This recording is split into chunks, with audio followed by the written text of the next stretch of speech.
If we do S transects, you know, walking in an S, lazy S sort of pattern, and teams of 2, 20 to 30 meters apart, we'll cover a lot of ground pretty quickly. So why don't you guys start there, we'll start there and cross paths. We better move, we don't have a lot of daylight left.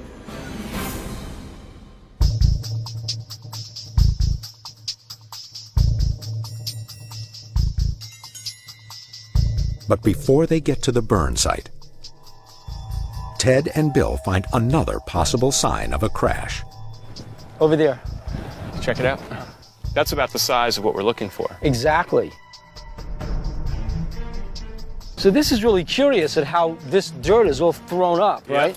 I mean, this is about the size of a berm or a crater that you might expect.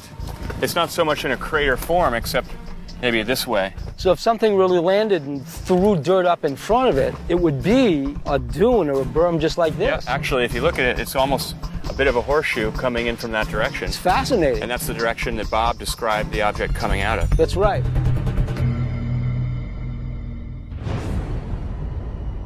Ted brings in Garth for his opinion.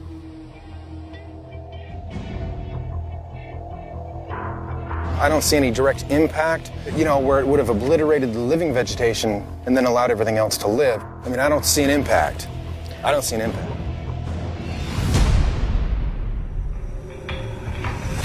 But the burn site is still further inland. A few hours later,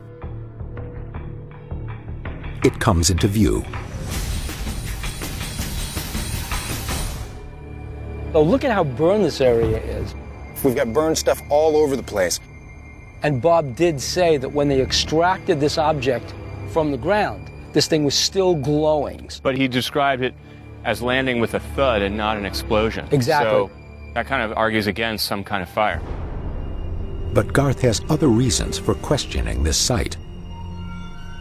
There's little patches of burn stuff, probably from wildland fires. We've got a lot of burn trees here and over there.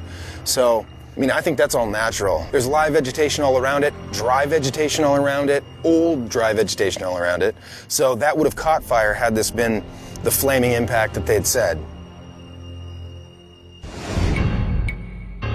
With no physical evidence found, the ground search hasn't been able to verify Bob's location.